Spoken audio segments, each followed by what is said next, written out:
Chris, and this is News Recap. No fluff, straight to the point. August job report tanks, but the White House stays super optimistic. Trump's Pentagon makeover. Hello, Department of War. Elon's got 1 trillion reasons to stay at Tesla, literally. Haunted doll Annabelle outlives human co-star. The August jobs report is out, and it's not great. U.S. employers added just 22,000 jobs last month, far below expectations of roughly 80,000. And that's down from 79,000 in July. And the unemployment rate ticked up to 4.3%. That's the highest since 2021.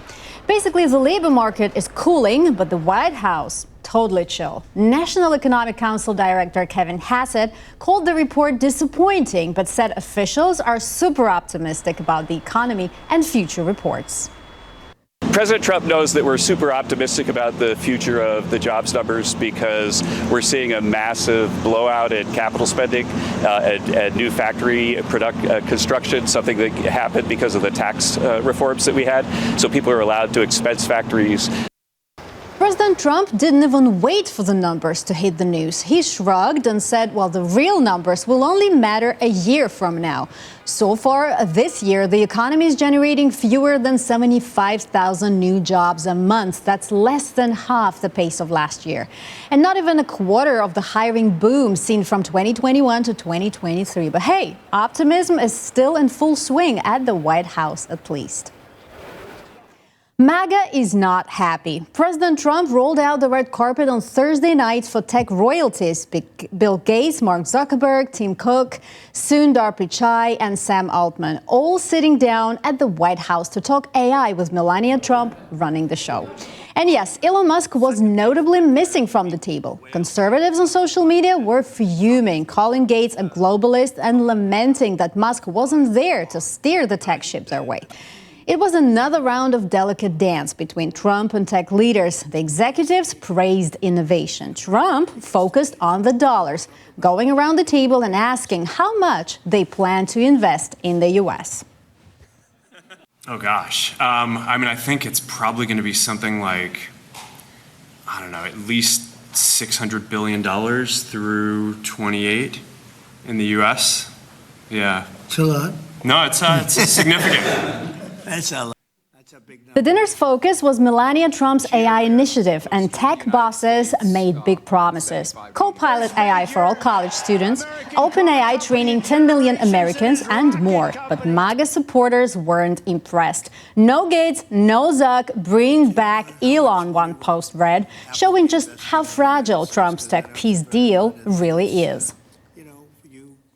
President Trump is about to shake things up at the Pentagon. Actually, he just did it by turning it back into the Department of War.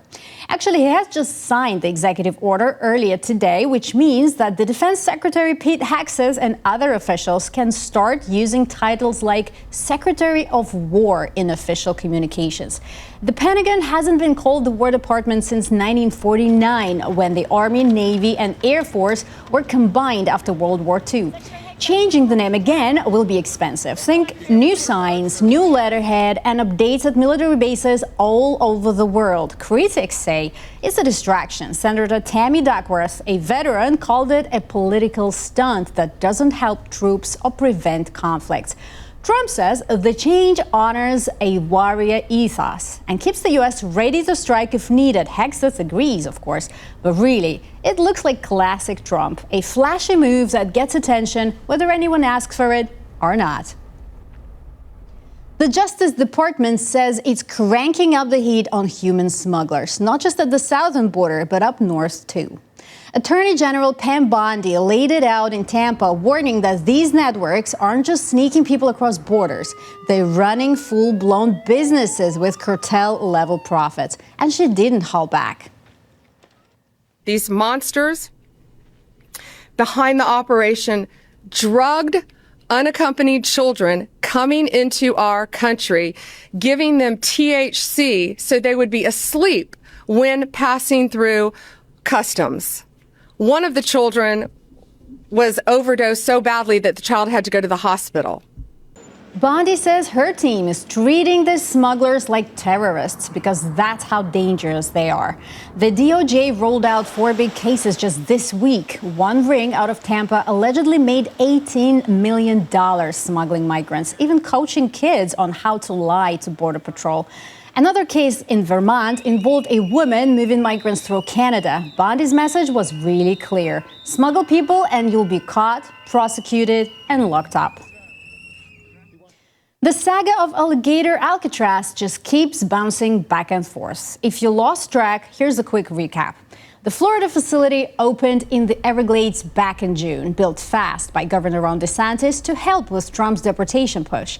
Then, a Miami judge ruled last month that it had to shut down by the end of October because the state skipped a required environmental review. Now, a federal appeals court has hit pause on that order, letting the center keep operating while the legal fight continues. Florida says it plans to start taking detainees again if the appeals court allows it.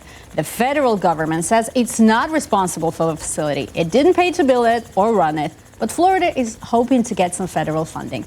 Environmental groups aren't happy, but for now, Alligator Alcatraz is still open, still operating, and still mired in controversy. In the meantime, South Korea is giving the U.S. some serious side-eye today.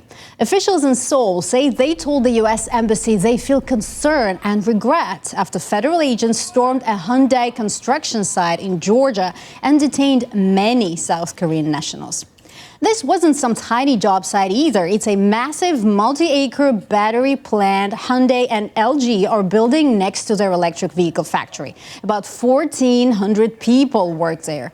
On Thursday, ICE and Homeland Security agents rolled in with buses, HMVs, and undercover cars. Workers say agents lined everyone up, checked IDs, searched bags, and asked straight up, "Are you a U.S. citizen?"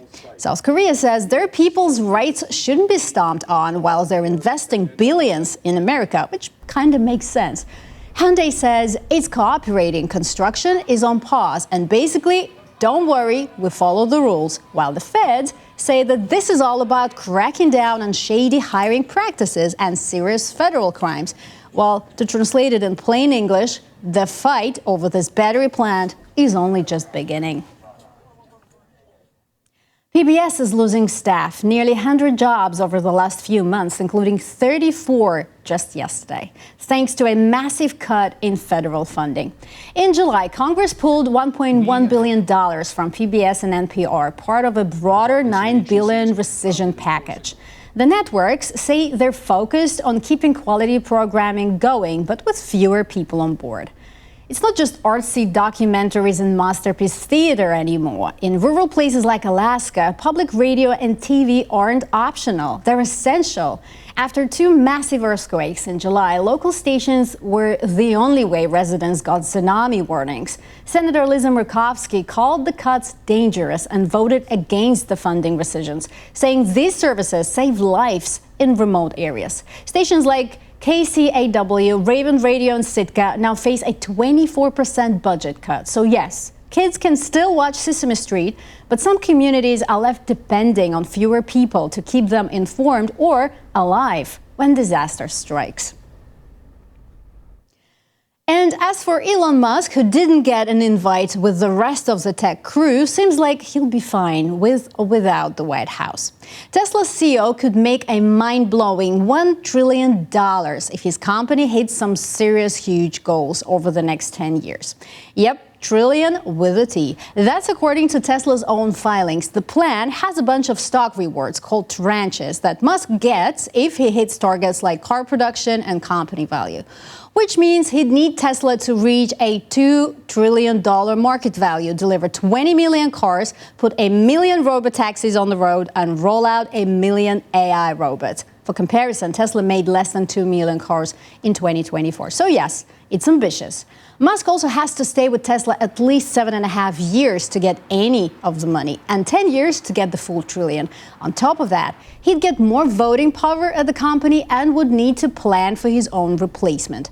Tesla stock, in the meantime, is already creeping up nearly 2% in pre-market trading. The company will vote on this massive pay plan at its annual shareholders meeting on November 6th. So basically, if Elon can pull all this off, he could make more money than anyone else on Earth. In South Florida, the matriarch of a wealthy family just got slammed with a first-degree murder conviction.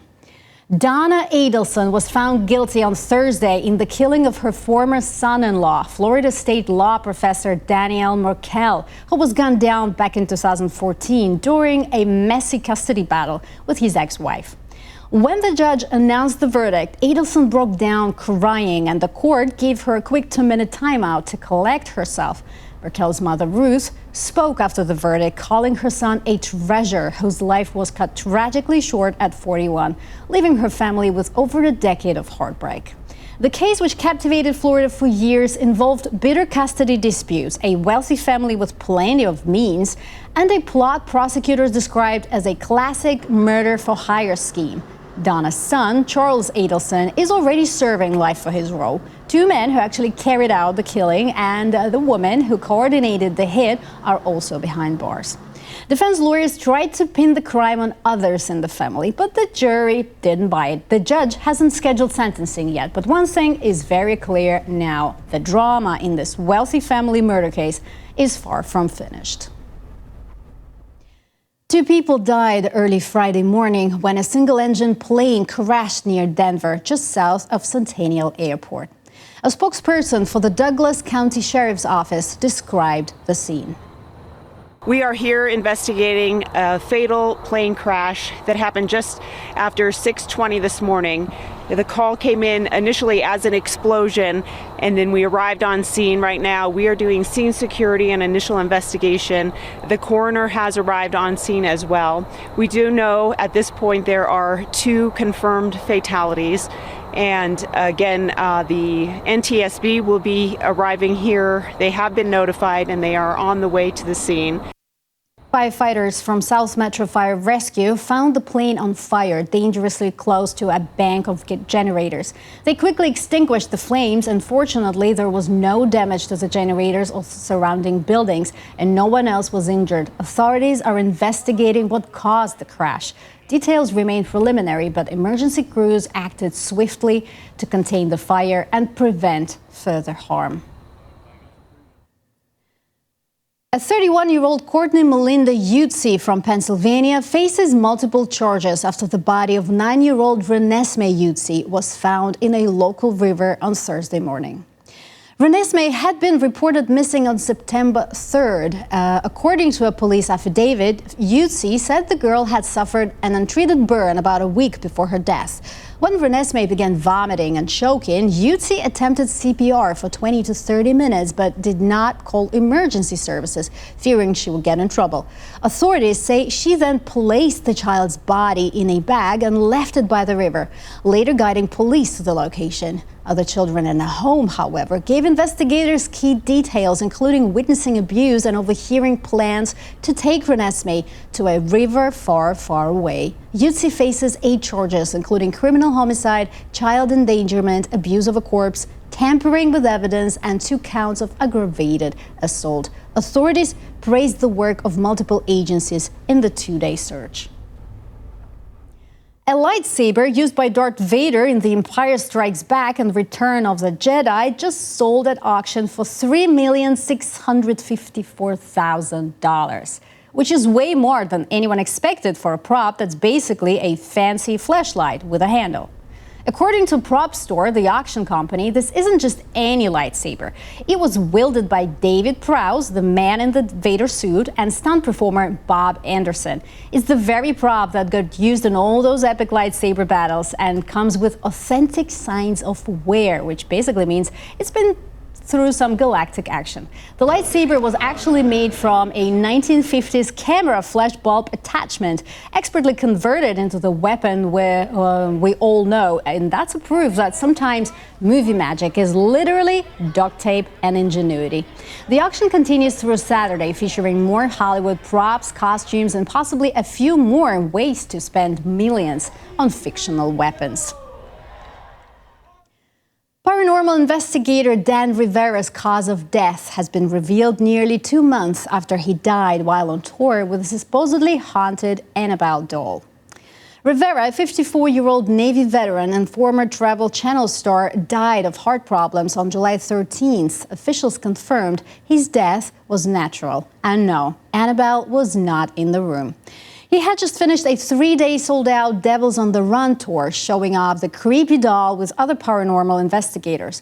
Despite the doll's scary reputation, from moving on its own to supposedly stabbing a police officer, nothing supernatural caused his death. Now, stand-up comic Matt Rife is the doll's new legal guardian after buying the Warrens' Connecticut Museum. The doll is locked in a case labeled "Warning, positively do not open." Rivera is survived by his wife, Sarah, and 4 children. And as for Matt Rife, well, at least now Matt can blame the haunted doll for his questionable comedic choices. And that's all for now. The top stories of the day, no fluff, straight to the point. Don't forget to subscribe, like, and drop a comment. I'm Kat Fockers. I'll see you next time.